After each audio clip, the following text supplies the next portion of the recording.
Hello, this is Skylit Lake reading Super Science by That Chicken Dude. Chapter 11. Coworkers. Okay, I'm sorry. Run this by me one more time? Egon asked his employees as he took off his glasses to rub his eyes. Sitting in front of the professor were two animals sitting in separate tall chairs. The first was a white leghorn hen with a massive brain. It looked like it would belong to an overly sarcastic portrayal of a super evil genius. The second was a male Pacific giant octopus who looked normal but was holding itself up with its right tentacle. Even its eyes was more expressive. Both animals were hooked up to a large machine that had something connected to their heads. According to Izuku, it was some kind of translator made for them since they couldn't speak.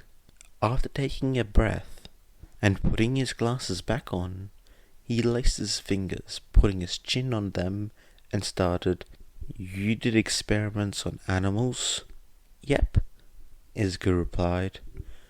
"You used a chicken and an octopus respectively?" Egon continued.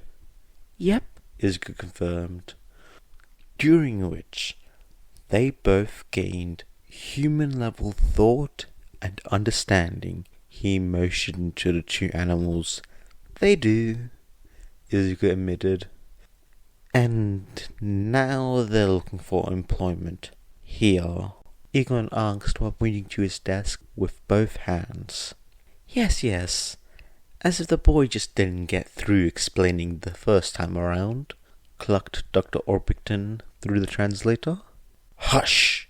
It's a lot to take in all at once." Professor Cephalopod barked at her through a machine. Egon looked at Izuku and told him, "I think I should start watching over your experiments." Dr. Orpington squawked and argued, "If anything, you should be giving him more freedom."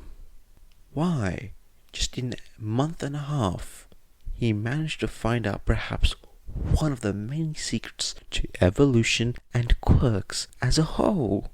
Egon sighs and tells her, "Normally I would be, and I should be, but I just can't get over you two and your desires." "What's so strange?" Professor Cephalopod asked. "You want to work here, for us, at this very facility?" Egon firmly asked. "Were you not clear?" Dr. Orpington asked back, a bit irritated. Egon shakes his head and admits, "I just don't get it." "What is not to get? You need workers, we want to work," Professor Cephalopod argued. "If anything, we crave it," Dr. Orpington excitedly exclaimed. "Yeah, but you're animals," Egon begrudgingly told them. "So are you," stated Professor Cephalopod. Getting a bit irritated, yet still holding his nerves, he argued, "No, well, yes, that's not the problem here, okay? I'm just saying that it seems kinda cruel." "How so?" Dr. Orpington asked. "Look, you're animals, so you don't have rights like we do. You're not like us. We think like you," Professor Cephalopod states. "That's different!" Egon yells while slamming his hand on his desk, finally losing his cool, causing the two animals and the teen to jump. Calming himself down and leaning back in his chair, he takes a sip of his cold coffee before explaining, "Look, I don't want to say no, but we as a species have had a high intelligence for the past 200,000 years. You two gained it through external means just a couple of days ago. The rules aren't gonna just change for you two right away. Trust me on that." "What are you saying?" inquired Professor Cephalopod. Egon sighs, fearing having to explain this, and tells them, "We brought you here, made you live here, and did experiments that heightened your awareness. We own you. And now you're saying that you want to work for us. How am I supposed to pay you? Shrimp? Corn? What would two animals with no concepts of money even want with it? To me, it seems more like servitude, animal cruelty even. You'll have to live here, full time, and that just doesn't seem right." "So you're worried about the morality of the situation?" Professor Cephalopod inquired. The two creatures looked at one another, smiling, or something that resembles it. Professor Orpington spoke on their behalf. "You truly are a good man, Professor. Also, not sure if you're aware, but you two also have stupidly short lifespans."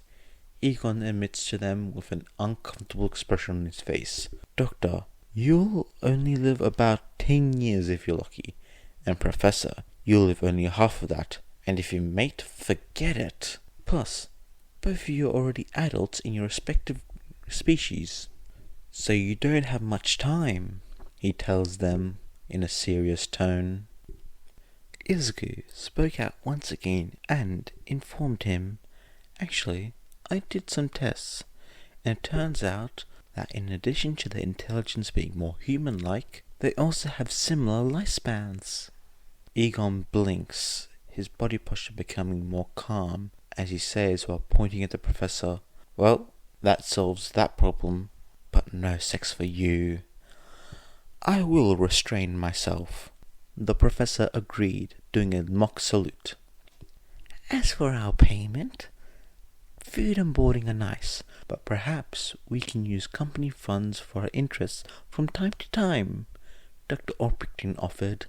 Egon took out a paper and pen from his messy desk. Writing it down, he tells her, "That does sound like a good trade-off, but if you two want to buy something, you'll have to bring it up with me first, and I'll give the red light." "That sounds perfectly fair." She agrees alongside a nod from Professor. Egon then looks up from his writing and tells them, "Just one more thing. Neither of you is a doctor or a professor respectively." "Well, you're not a professor, Dr. Egon." Professor Cephalopod gargles a laugh while vexing him. "Professor rolls off the tongue better." Egon pouts before wiping a hand across his face and telling them, Fine, just do some online courses in your free time." The two agreed, and Egon shakes a wing and a tentacle while saying, "Welcome to the team." Chapter 12. A little big problem. One day, in the research facility, Izuku knocked lightly on Egon's door. Egon, hearing the knock and judging by the sound of it, knew that Izuku wasn't going to tell him anything good. So he waited till he came in, and after a minute, the door was slightly cracked open, with Izuku peeking his head inside, looking like a guilty dog. "Hey, Professor." "Yeah?" Egon called back, face deep in paperwork. Izuku slid inside, fidgeting uncomfortably, and said, I figured out how to make the splinters into permanent evolution ones. I also found out that when two creatures of the same or very similar species are brought together in terms of DNA and used as a catalyst, it will cause the creature to evolve into the provided DNA structure." Almost instantly, his worries dissolved, and he exclaimed in zeal, "That's amazing! How did you figure it out?" Izuku looked away and fidgeted once more. Egon felt his excitement fade and asked, "How did you figure it out?" Izuku looked over to the side, while smiling nervously. Egon sat up and exclaimed, his excitement replaced with worry as he asked firmly, "Izuku, what did you do?" Before he could force himself to answer, the answer pushed itself through the door, and Izuku had to quietly hold it back. Egon was so shocked by what he just saw, he almost passed out right there. After calming himself down, he looked at his coffee mug, poured it out into a nearby plant. "Please tell me the caffeine is getting to me," Egon begged Izuku as Izuku answers with a slow head shake. Izuku put down the mug, takes a deep breath and says, "Okay, from what you've just told me, I have 2 questions. Question number 1. He then explodes, "Where did he get a baby elephant?" And 2, he exclaimed again, more in a self-agonizing way, "How did you get mammoth DNA?"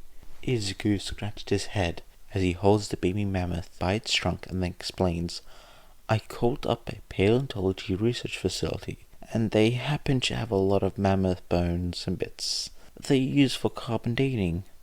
I convinced them and they managed to give me one." He then looked away while rubbing his head as the baby sucked his fingers, and he finally explains, "As for how I got the elephant, yes, I bought it off the black market." "You what?" Egon yells so loud that he knocks himself over and he falls to the floor. "I paid out of my own pocket with cash." Izuku tried to reassure him weakly. Egon jumps from the floor and bolts at Izuku. Grabbing his shoulders, he exclaimed to his face, "That is not what I'm angry about. You went on what I can only hope to be an illegal website with a throwaway computer and poached a near-extinct species of animals behind my back. Are you out of your mind?" Izuku tried to open his mouth, but the words got caught as Egon continued his scolding. "What if you've gotten scammed, or hacked, or killed, or something even worse?" Izuku looked away, and Egon forced him to face him as he stated, "Izuku, listen to me, and listen to me carefully. I am all for taking risks and getting messy in the name of science and for the good of its community, but you must know that there is a line that you mustn't cross, and what you did today just showed me that you crossed it." On the verge of tears, Izuku whimpers out, "I'm sorry."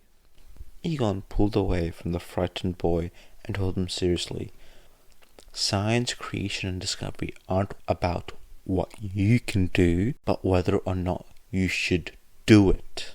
That's what separates scientists from mad scientists." "I'm sorry," Izuku squeaked out once more, trying to hold it all back.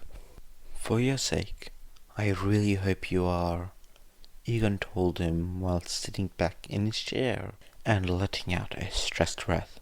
"Anyway, at the end of the day, you did bring back an extinct species into the modern era. Something that the greatest minds have failed to do for centuries. For that, I must commemorate you, but we speak nothing of this to the public. They are not ready, and neither are we." Izuku nods in agreement as Egon folds up. "But why did you have to be a mammoth? You couldn't have chosen to revive something a bit less dangerous?" Izuku blinks, then lists off on his fingers. "Would you prefer that I revived the giant killer-toothed tiger, the giant killer sloth, the giant killer rhino, the giant killer bird that runs, the giant killer bird that flies, the giant killer pig, the giant killer hyena, the giant killer lion, the giant killer bear, or the giant killer..." Okay, I get it. You choose the least bad option and the only one you would have easy availability, but don't do this again." Egon cut him off and half yelled. Izuku quickly nods while looking at the ground in shame.